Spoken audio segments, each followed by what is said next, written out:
உங்கள் தங்க நகையை அதிக விலைக்கு விற்கவும் மற்றும் அடகில் இருக்கும் தங்க நகையை மீட்டெடுத்து அதிக விலைக்கு விற்கவும் உடனே அணுகவும் பிரைம் கோல்டு ஹப் 9840551787.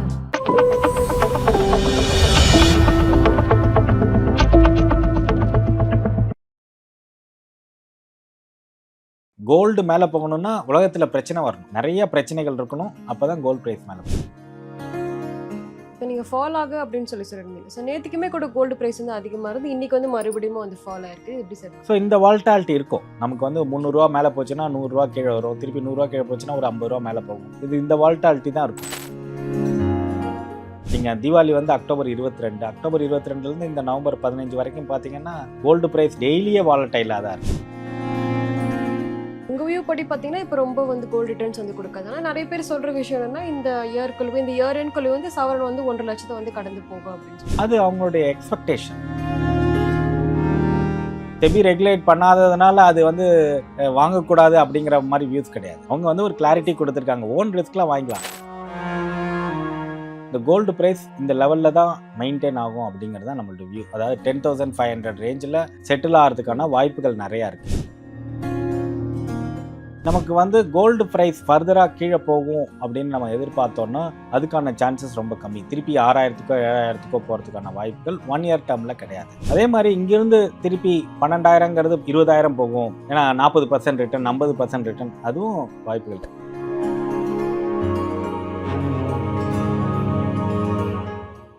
ஆதன் பிஸ்னஸ் நேயர்களுக்கு வணக்கம். இன்னைக்கு நம்ம கூட எக்கனாமிஸ்ட் டாக்டர் ஹரிஹரன் அவர்கள் தான் ஜாயின் பண்ணியிருக்காங்க. வாங்க பேசலாம். வணக்கம் சார். வணக்கம். எப்படி சார் இருக்கீங்க? நல்லா இருக்கேன். சரி, இப்போ வந்து Q3 ரிசல்ட் வந்து கொஞ்சம் கொஞ்சமாக அனௌன்ஸ் பண்ண ஆரம்பிச்சிட்டாங்க. ஸோ இந்த வாரம் மார்க்கெட் அப்டேட் எப்படி சார் இருக்கு? மார்க்கெட் பார்த்தீங்கன்னா ஒரு மாதிரி வாலட்டைலாக இருந்தது இந்த வாரத்தில். காரணம் என்னன்னு கேட்டிங்கன்னா ரிசல்ட்ஸோட வீக் இருந்தது, எலெக்ஷன் ரிசல்ட்ஸ் வீக் இருந்தது. அது தவிர்த்து ஒரு 26,000 வரைக்கும் போயிருந்தது மார்க்கெட். 26,200 தான் ஆல் டைம் ஹை. ஸோ அதை டச் பண்ணும்போது கொஞ்சம் ப்ராஃபிட் புக்கிங் இருந்ததுனால இட் கேம் பேக் டு ஒரு 25,500, அந்த ஒரு 500 பாயிண்ட்ஸ் வாலட்டைல் இருந்தது. பட் ஓவராலாக வந்து மார்க்கெட் பாசிட்டிவ் டைரக்ஷனில் தான் இருக்குது. லாங் டேர்ம்னா ஒரு 2 to 3 இயர்ஸ் டேர்ம் பார்த்தீங்கன்னா மார்க்கெட் பாசிட்டிவ் டைரக்ஷனில் தான் இருக்குது. பட் ஷார்ட் டேர்ம் வாலட்டாலிட்டி இருக்குது.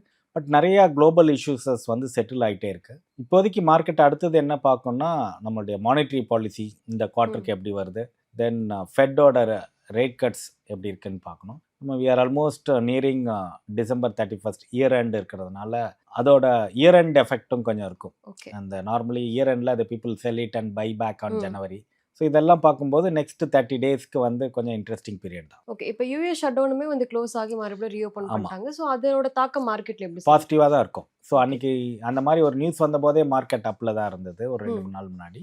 ஸோ அது ஒரு பாசிட்டிவ் எஃபெக்ட் நியூஸ் தான். ஸோ அதனால் அதெல்லாம் பேஸ் பண்ணி தான் நம்ம சொல்கிறோம் இங்கேருந்து மார்க்கெட் மேலே போகிறதுக்கான வாய்ப்புகள் இருக்குது. அதே மாதிரி நமக்கு வந்து ரிசல்ட்டும் H1 ரிசல்ட்டும் ஓரளவுக்கு பெட்டர் தென் எக்ஸ்பெக்டட் தான் இருக்குது. நாட் ஓகன்னு இல்லை, பட் பெட்டராக இருக்குது. பட் இப்போ இந்த ஜிஎஸ்டி ரிஃபார்ம்லாம் பண்ணதுனால இந்த குவார்ட்டர் ரிசல்ட்டு, அதாவது அக்டோபர் நவம்பர் டிசம்பரோட Q3 ரிசல்ட் வந்து இன்னும் பெட்டராக இருக்கிறதுக்கு வாய்ப்புகள். கமோடிட்டி மார்க்கெட் எப்படி சார் இருக்குது? கோல்டு வால்டைலாக தான் இருக்குது. 12,200 ஆல் டைம் ஹை டச் பண்ணிவிட்டு 11,000 வரைக்கும் வந்தது.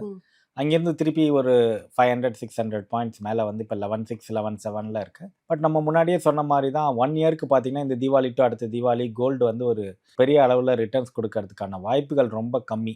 அன்லஸ் அன்டில் நமக்கு வேறு ஏதாவது ஒரு நெகட்டிவாக ஒரு ஈவெண்ட்ஸ் வந்தால் தான். அதர்வைஸ் வந்து கோல்டு இந்த ரேஞ்சில் தான் இருக்கும். இட் வில் ஃபர்தர் ஃபால் ஆகிறதுக்கான வாய்ப்புகள் நிறையா இருக்குது. ஓகே, இப்போ நீங்கள் ஃபால் ஆகு அப்படின்னு சொல்லியிருந்தீங்க. ஸோ நேற்றுக்குமே கூட கோல்டு ப்ரைஸ் வந்து அதிகமாக இருந்து இன்றைக்கி வந்து மறுபடியும் வந்து ஃபால் ஆயிருக்கு. எப்படி சார்? ஸோ இந்த வால்டாலிட்டி இருக்கும். நமக்கு வந்து 300 மேலே போச்சுன்னா 100 கீழே வரும், திருப்பி 100 கீழே போச்சுன்னா ஒரு 50 மேலே போகும். இது இந்த வால்டாலிட்டி தான் இருக்கும். நம்ம இன்னும் ஸ்பெசிஃபிக்காக பார்த்தீங்கன்னா லாஸ்ட் 1 மந்த் பார்த்தீங்கன்னா ரொம்ப ஜிக்சாக்காக இருக்க மார்க்கெட். நீங்கள் தீபாவளி வந்து அக்டோபர் 22லேருந்து இந்த நவம்பர் 15 வரைக்கும் பார்த்தீங்கன்னா கோல்டு ப்ரைஸ் டெய்லியே வாலட்டைலாக தான் இருக்குது. ஸோ அதனால் அதில் எக்ஸ்போஷரை கம்மி பண்ணிக்கிறது தான் நல்லதுன்ட்டு நம்ம கொஞ்ச நாள் முன்னாடியே சொல்லியிருந்தோம். ஸோ அதை இப்போ ஃபர்தராக அதில் பர்ச்சேஸ் பண்ண வேண்டாங்கிறது தான் நம்மளோட. உங்கள் வியூ படி பார்த்தீங்கன்னா இப்போ ரொம்ப வந்து கோல்டு ரிட்டர்ன்ஸ் வந்து கொடுக்காது. ஆனால் நிறைய பேர் சொல்கிற விஷயம் என்னன்னா இந்த இயர் எண்ட்குள்ளே வந்து சவரன் வந்து 1.5 லட்சத்தை வந்து கடந்து போகும் அப்படின்னு சொல்லி. அது அவங்களுடைய எக்ஸ்பெக்டேஷன். நம்ம வந்து நம்மளுடைய வியூஸ் எப்படி இருக்குன்னு கேட்டிங்கன்னா நம்ம எதை பேஸ் பண்ணி சொல்கிறோம் அப்படிங்கிற ஒரு விஷயம் இருக்குது. நம்ம வந்து கோல்டு ப்ரைஸ் மேலே போகிறதுக்கு காரணம் ஒரு 2-3 இஷ்யூஸ் தான் நம்ம சொல்கிறோம். ஒன்று வந்து ஜியோ பொலிட்டிக்கல் டென்ஷன். நம்ம அந்த வாரெல்லாம் இருந்தது, இப்போ அந்த வாரெல்லாம் கொஞ்சம் கொஞ்சமாக செட்டில் ஆகிருக்கு அப்படின்னு நினைக்கிறோம். ரெண்டாவது வந்து இந்த ட்ரம்ப் அவர்களோட ட்ரேட் ரெஸ்ட்ரிக்ஷன்ஸ், சைனா, இந்தியா பாக்கி இருக்கிற கண்ட்ரீஸ்லாம் டேரிஃப் அவர் போட்டது, இது ரெண்டாவது விஷயங்கள். மூணாவது வந்து இன்ட்ரெஸ்ட் ரேட் கண்டினியூஸாக கம்மியாயிட்டு வரும்போது கோல்டில் வந்து ஒரு இன்ட்ரெஸ்ட் இருக்கும். ஏன்னா மற்ற அசெட் கிளாஸை காட்டிலும் இது வந்து பெட்டராக இருக்குது அப்படின்ட்டு. இது மூணுமே வந்து டேக்கிங் அ டர்ன். இப்போ உலக அளவில் வாரெல்லாம் கொஞ்சம் கம்மியாயிருக்கு. இப்போ இஸ்ரேல் வார்சஸ் ஹமாஸ் வார் இல்லை, இந்தியா பாகிஸ்தான் வார் ஓரளவுக்கு செட்டில் ஆயிருக்கு. தென் ரஷ்யா வார்சஸ் உக்ரைனும் பெரிய அளவில் பேசப்படாத ஒரு ஆக்டிவிட்டியாக தான் போயிட்டுருக்கு. ஸோ அதெல்லாம் பார்க்கும்போது மார்க்கெட்டில் கோல்டு வந்து வாங்கக்கூடியவங்களோட எண்ணிக்கை கம்மியாகிறதுக்கு வாய்ப்புகள் இருக்குது. அதே மாதிரி சைனாவோ இந்தியாவோட ட்ரேட் டீலும் எப்போ வேணாலும் க்ளோஸ் ஆகலாம் அப்படிங்கிற மாதிரி ஒரு நியூஸ் வந்துட்டுருக்கு. ஸோ இதெல்லாம் வந்து கோல்டு ப்ரைஸ் மேலே போகிறதுக்கான ஒரு நியூஸ் கிடையாது. நீங்கள் பார்த்தீங்கன்னா கோல்டு மேலே போகணுன்னா உலகத்தில் பிரச்சனை வரணும், நிறைய பிரச்சனைகள் இருக்கணும், அப்போ தான் கோல்டு ப்ரைஸ் மேலே போகும். இதெல்லாம் வந்து இப்போ எல்லாமே சார்ட் அவுட் ஆகிட்டு இருக்கு. ஸோ அப்போ என்ன ஆகும்னா எக்கானமி க்ரோ ஆகும்போது தென் பீப்புள் இன்வெஸ்ட் இன் ஈக்விட்டி. அப்போ வந்து கோல்டில் சேல் பண்ணிவிட்டு இங்கே ஈக்விட்டியில் இன்வெஸ்ட் பண்ணுவாங்க. ரெண்டாவது வந்து நிறைய கவர்மெண்ட்டோட பர்ச்சேசஸ் நிறையா இருந்தது. ஸோ இப்போ அவங்க விற்கலன்னா கூட வாங்குறது கம்மியானாலே ப்ரைஸ் கம்மியாயிடும். ஸோ இதெல்லாம் தான் பேசிஸ் நம்ம சொல்கிறோம். இதையும் மீறின வேறு ஏதாவது ஃபேக்டர்ஸ் மேலே போகிறதுக்கான வாய்ப்புகள் இருக்குது அப்படிங்கிறத பேஸ் பண்ணி சொல்கிறாங்களா, எதை பேஸ் பண்ணி 1.5 லட்சம் போகும் அப்படிங்கிறது தெரியல நமக்கு. Wait and watch. இப்போ ராபர்ட் கியோசாக்கி அவருமே கூட வந்து நீங்கள் கோல்டு நிறைய இன்வெஸ்ட் பண்ணுங்க, இப்போ நெக்ஸ்ட் வந்து கோல்டு தான் வந்து, ஏன்னா ஷேர் மார்க்கெட் வந்து கொஞ்சம் எடுத்து கம்மியாகிறதுக்கு வாய்ப்பு இருக்குது, கோல்டு தான் அதிகமாக ரிட்டர்ன்ஸ் கொடுக்க போகுது அப்படின்னு சொல்லியிருக்காரு. இது எப்படி சார் பார்க்குறீங்க? இல்லை, ஒவ்வொருத்தருக்கும் ஒரு வியூஸ். இது வந்து அவரோட வியூஸ். அதில் வந்து நம்ம ரைட்டாக தப்பா இது எப்படி போகும் அப்படிங்கிற மாதிரி நம்ம தெரியல. அவங்க வந்து எத்தனை வருஷத்தில் போகுங்கிறதும் ஒரு மென்ஷன் பண்ணல. இது வந்து ஒரே வருஷத்தில் போகுமா, 6 மாதத்தில் போகுமா, இல்லை 1.5 வருஷத்தில் போகுமா, 2 வருஷத்தில் போகுமா அப்படிங்கிறது நம்ம என்ன சொல்கிறோன்னா நியர் டேர்ம் 1 இயரில் வந்து கோல்டு வந்து பெரிய அளவில் ரிட்டர்ன்ஸ் கொடுக்காது அப்படின்ட்டு. ஆவரேஜாக பார்த்தீங்கன்னா கோல்டு வந்து 5 இயர்ஸ் டைம் 6 இயர்ஸ் டைம்லலாம் பார்த்தீங்கன்னா 11% ஆவரேஜ் ரிட்டர்ன்ஸ் வரும். ஸோ அந்த அளவுக்கு கோல்டு வந்து ப்ரைஸ் மூவ்மெண்ட் இருக்கும். பட் நெக்ஸ்ட் 3 மந்த்ஸில் போகுமா, நெக்ஸ்ட் 2 மந்த்ஸில் போகுமா, 1 வீக்கில் எப்படி போகும்? இப்போ போன வருஷம் பார்த்தீங்கன்னா 55% ரிட்டர்ன்ஸ் வந்திருக்கு. அதே மாதிரி இந்த வருஷம் 55% ரிட்டர்ன்ஸ் வருமானா வராது. அதுதான் நம்மளுடைய வியூஸ். ஓவரால் லாங் டேர்மில் கோல்டு இதே லெவலில் இருக்குமானா இருக்காது. அது இங்கேருந்து மூவ் ஆகும். But it takes time. இதுதான் நம்மளோட வியூ. பட் அவங்களோட வியூஸை வந்து நம்ம வந்து அது தப்பு, அதை எடுத்துக்க வேண்டாம்னு நம்ம சொல்லறது இல்லை. இது வந்து நம்ம என்ன சொல்கிறோம், ஆல் டைம் ஹை டச் பண்ணியிருக்கு, நிறைய ஸ்பெகுலேட்டிவ் இன்வெஸ்ட்மெண்ட் இருக்குது, கொஞ்சம் கேர்ஃபுல்லாக இருக்கணும். That is what we are. Okay, இப்போ என்னதான் வந்து கோல்டு ரிட்டர்ன்ஸ் கொடுக்காது, இப்போ கொஞ்ச நாள் தான் அதோட வாலட்டிலிட்டி எல்லாமே சொன்னால் கூட நிறைய பேர் வந்து ஆன்லைன் கோல்டு, டிஜிட்டல் கோல்டு இதில் வந்து இன்வெஸ்ட் பண்ண ஸ்டார்ட் பண்ணுறாங்க. ஸோ ரீசெண்டாக வந்து செபி கூட ஒரு அறிக்கை வந்து விட்டுருந்தாங்க. ஏன்னா வந்து அது செக்யூரிட்டியே கிடையாது, எல்லாமே உங்களோட ஓன் ரிஸ்க்கை வச்சு நீங்கள் இன்வெஸ்ட் பண்ணிக்கோங்க அப்படின்னு சொல்லிட்டு. இதில் வந்து நீங்கள் என்ன சார் சொல்ல வரீங்க? இல்லை, செபி என்ன சொல்லியிருக்குன்னா கோல்டு வாங்குறதுங்கிறது இடிஎஃபாக வாங்கலாம், இல்லாட்டினா ஆர்னமெண்ட்ஸாக வாங்கிக்கலாம், கோல்டு பார் வாங்கலாம், இல்லாட்டினா கோல்டு காயினாக வாங்கலாம் அப்படிங்கிறாங்க. இதில் எதெல்லாம் செபி ரெகுலேட் பண்ணுறாங்க, எதெல்லாம் செபி ரெகுலேட் பண்ணலை அப்படிங்கிற அந்த கிளாரிஃபிகேஷன்ஸாக அவங்க கொடுத்துருக்காங்க. அவங்க என்ன சொல்கிறாங்க, டிஜிட்டல் கோல்டுங்கிறது நீங்கள் கூகுள், ஃபோன்பே, ஏடிஎம், பேடிஎம் இதிலெல்லாம் நீங்கள் போயிட்டு வாங்கும்போது ஏதாவது இஷ்யூஸஸ் வந்ததுன்னா செபியில் கிரீவன்சஸ் ரெசல்யூஷன் இல்லை அப்படிங்கிறாங்க. அதுக்கான ஏதாவது ப்ராப்ளம் வந்ததுன்னா செபி வந்து ஒரு சொல்யூஷன் கொடுக்க முடியாத இடத்துல இருக்கும். ஏன்னா நாங்கள் வந்து அதை ரெகுலேட் பண்ணலை அப்படிங்கிறாங்க. ஸோ அது வாங்குறவங்க ஓனர்ஸ் ரிஸ்கில் வாங்கணும். அதில் தான் வாங்கணுமாங்கிறத நம்ம தான் டிசைட் பண்ணணும். கோல்டு இடிஎஃப் வாங்கிக்கலாம் மியூச்சுவல் ஃபண்டில். ஸோ அது வந்து financial asset, it is safe. இல்லாட்டினா கோல்டு ஆர்னமெண்ட் உங்களுக்கு தெரிஞ்ச ஜுவல்லரி ஷாப்பில் போய் வாங்க, இல்லை கோல்டு காயின் பேங்க்கில் வாங்கிக்கலாம். அது ஒரு காஷன் தான் வந்து செபி கொடுத்தது. இப்போ நீங்கள் சொன்ன மாதிரி இந்த கோல்டு இடிஎஃப், கோல்டு பீஸ் எல்லாமே இருக்குது. ஆனால் இப்போ ஈஸியாக வந்து ஆக்சஸ் பண்ண முடியுது. நீங்கள் சொன்ன இந்த ஆப்ஸில் தான் வந்து ஈஸியாக 10 ரூபாய் கூட வந்து கோல்டு வந்து ஆக்சஸ் பண்ணி வாங்க முடியுது. ஆமாம். இது எப்படி சார் பார்க்குறீங்க? இல்லை, அது ஒரு நம்ம கன்வீனியன்ஸ் தான். செபி ரெகுலேட் பண்ணாததுனால அது வந்து வாங்கக்கூடாது அப்படிங்கிற மாதிரி வியூஸ் கிடையாது. அவங்க வந்து ஒரு கிளாரிட்டி கொடுத்துருக்காங்க. ஓன் ரிஸ்க்லாம் வாங்கிக்கலாம். நம்ம சொல்கிறது தான், நம்ம எவ்வளோ ஜுவல்லரி ஷாப்பில் போய் வாங்குகிறோம், நம்மளுடைய ஓன் ரிஸ்கில் தான் வாங்குகிறோம்.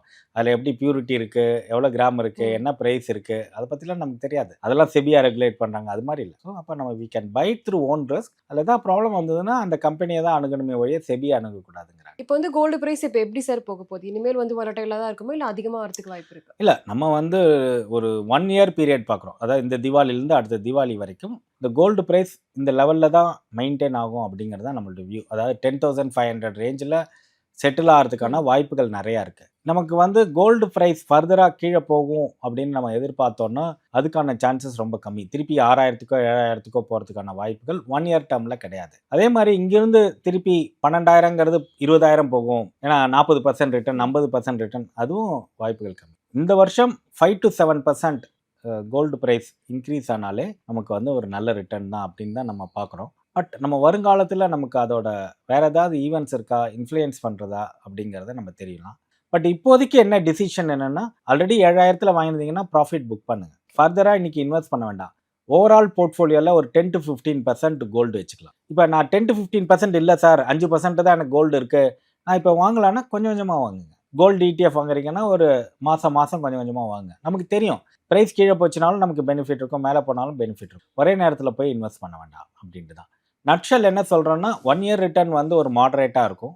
ஆல்ரெடி 15% எக்ஸ்போஷர் இருந்ததுன்னா ஹோல்டு பண்ணுங்கள், எக்ஸஸ் எக்ஸ்போஷர் இருந்தால் சேல் பண்ணுங்கள். எக்ஸ்போஷரே இல்லைன்னா கொஞ்சம் கொஞ்சமாக வாங்க. இதுதான் வந்து நம்மளுடைய advice to the retail investors. இப்போ வந்து கோல்டு கம்மியா இருக்கும்போது எல்லாருமே இந்த ஸ்டாக் மார்க்கெட்ல வந்து இன்வெஸ்ட் பண்ணுவாங்க. இப்போ கோல்டுமே வந்து இந்த அளவுக்கு வொலடைலா போயிட்டு இருக்கு. இந்த ஸ்டாக் மார்க்கெட்ல இன்வெஸ்ட்மெண்ட் அதிகமாகிருக்கா சார்? இது ஒரு அப்நார்மல் சிச்சுவேஷன். 1 இயரில் 55% ரிட்டர்னுங்கிறது ஒரு எக்ஸ்ட்ராடனரி சிச்சுவேஷன். ஸோ நம்ம அதை வந்து ஒரு பேஸாக எடுக்க முடியாது. மார்க்கெட் வந்து லாஸ்ட் 1 இயரில் பார்த்தீங்கன்னா 2 to 3% தான் ரிட்டர்ன்ஸ் கொடுத்துருக்கு. கோல்டு வந்து 55% ரிட்டர்ன்ஸ் கொடுத்துருக்கு. இதை பேஸ் பண்ணி கோல்டு மேலே போகிற நேரத்தில் ஈக்விட்டி கீழே போகும், ஈக்விட்டி மேலே போகிறதுல அப்படிங்கிறத நம்ம வந்து ஒரு ப்ரொபோர்ஷனேட்டாக சொல்ல முடியாது. இது ஓகே. இது வந்து இந்த வருஷம் வந்து ஒரு extraordinary situation for gold and சில்வருக்கு. ஸோ நம்ம அதை ஒரு பேஸாக எடுத்துக்க வேண்டாம். ஈக்விட்டி வந்து இன்னைக்கு வந்து கொஞ்சம் பெட்டராக இருக்குது, அதில் இன்வெஸ்ட் பண்ணலாம். நிறைய செக்டார், நிறைய ஸ்டாக் வந்து இங்கேருந்து மேலே போகிறதுக்கான வாய்ப்புகள் இருக்குது. ஸோ அதில் வந்து கொஞ்சம் கொஞ்சமாக ஸ்டாகர்ட் மேனரில் இன்வெஸ்ட். ஓகே. இந்த இயர் எண்ட்குள்ள ஈக்விட்டி மார்க்கெட் எப்படி சார் பெர்ஃபார்ம் பண்ணும்போது 27,000 ரீச் பண்ணிடும்? டிசம்பர் 31க்குள்ளே 27,000 ரீச் பண்ணுறதுக்கான வாய்ப்புகள் இருக்குது. ஏன்னா இந்த மாதமே கிட்டத்தட்ட ஒரு 7-8 ட்ரேடிங் செஷன்ஸ் இருக்குது. அடுத்த மாதம் ஒரு 20 ட்ரேடிங் செக்ஷன் இருக்குது. ஓவராலாக 27 ட்ரேடிங் செஷன்ஸ் இருக்குது. அதில் வந்து ஈஸியாக போகிறதுக்கான வாய்ப்புகள் இருக்குது. ஏன்னா நமக்கு இந்த வாரத்தில் ஒன்றும் பெரிய நெகட்டிவ் நியூஸ் இது வரைக்கும் இல்லை. ஸோ அடுத்த வாரத்துலேயே இல்லை. மார்க்கெட் மேலே போகிறதுக்கான வாய்ப்புகள் தான் நிறையா இருக்குது. நிச்சயமா சார். மார்க்கெட் பத்தி நிறைய விஷயங்கள் சொன்னீங்க. ரொம்பவே நன்றி. ரொம்ப நன்றி.